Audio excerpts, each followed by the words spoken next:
mise en situation.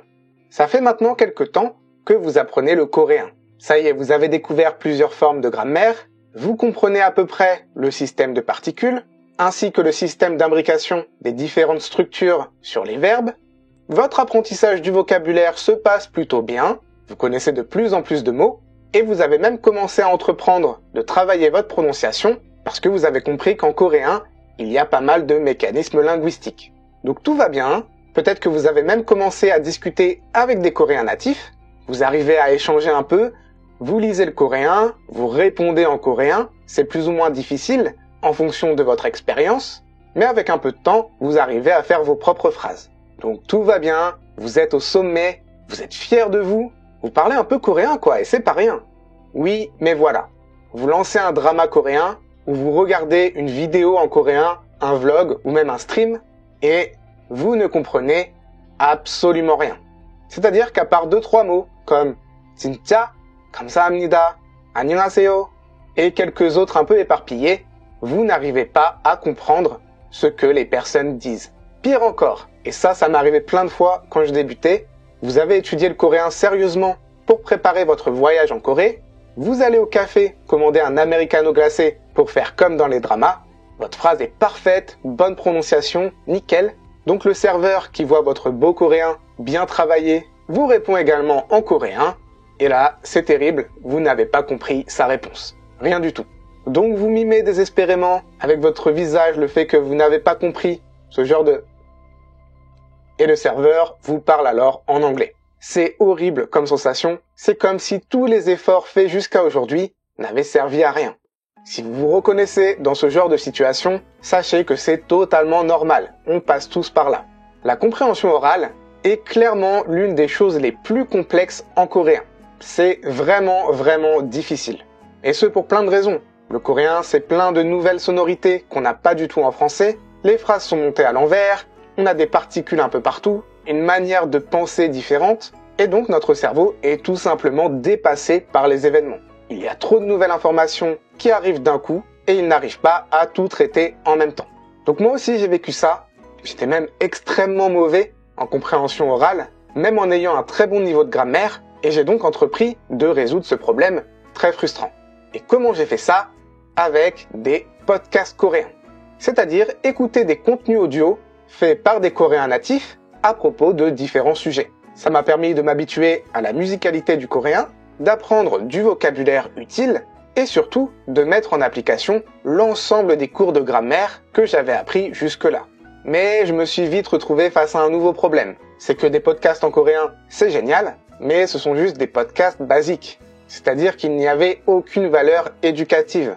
Et c'était à moi de faire tout le travail de retranscription pour pouvoir m'entraîner derrière à faire du shadowing par exemple, pour améliorer ma prononciation et mon intonation, et surtout c'était à moi de faire toute la traduction. Chaque mot inconnu, si j'arrivais à le déchiffrer rien qu'avec l'oreille, chaque point de grammaire que je n'avais pas vu, je devais faire des recherches et c'était vraiment une perte de temps énorme. Et donc je me suis dit, et si sur Kaja Corée, on proposait des podcasts de 15 à 20 minutes, présentés par des Coréens natifs, avec le script en coréen en entier. Donc je sais pas si vous imaginez quelqu'un qui parle pendant 20 minutes, ça fait vraiment beaucoup de contenu. Et surtout, la traduction entière du podcast en français. Eh bien on l'a fait. J'ai réuni une équipe incroyable, une quinzaine de personnes au total, j'en parlerai juste après, et on a créé 1 an de podcast en coréen. Alors en quoi ça consiste ? Pendant 1 an, chaque semaine, vous recevrez un nouveau podcast en relation avec la Corée. Donc ça peut être un trait de culture, la nourriture, le voyage, que faire en Corée ou des anecdotes amusantes. Vous recevrez l'audio complet du podcast que vous pouvez télécharger d'ailleurs, ainsi qu'un PDF qui inclut le script et sa traduction côte à côte pour que ce soit plus pratique pour suivre. Après 1 an, ça vous fera un ensemble de plus de 50 podcasts qui resteront disponibles à vie bien sûr, il n'y a pas de limitation dans le temps. Les fichiers PDF font une dizaine de pages chacun, ce qui fait au total plus de 500 pages A4 de contenu bilingue. Je ne sais pas si vous vous rendez compte de la quantité de contenu que ça représente au final, mais ce dont je suis sûr, c'est que vous en avez largement assez pour tout votre apprentissage jusqu'à devenir bilingue, c'est certain. Et voilà, le projet est plutôt simple, mais il fallait le créer, et j'ai pu le faire grâce à une superbe équipe.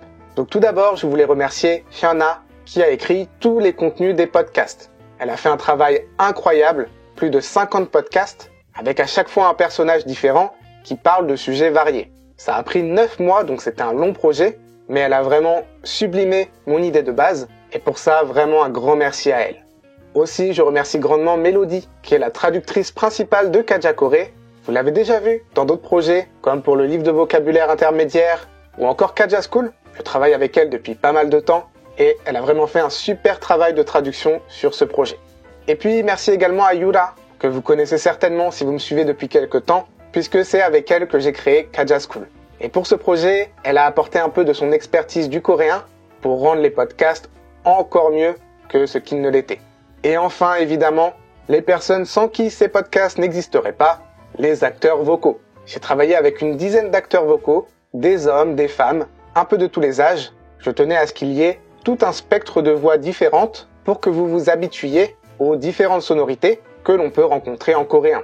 Ils ont fait un travail remarquable et très professionnel. C'est vraiment leur métier. Il y a une énorme qualité dans ce qu'ils font et c'était super agréable de travailler avec eux. On a même une présentatrice télé de la chaîne MBC, qui est l'une des chaînes principales de Corée, qui a travaillé avec nous sur ces podcasts. Je ne sais pas si vous vous rendez compte à quel point c'est dingue.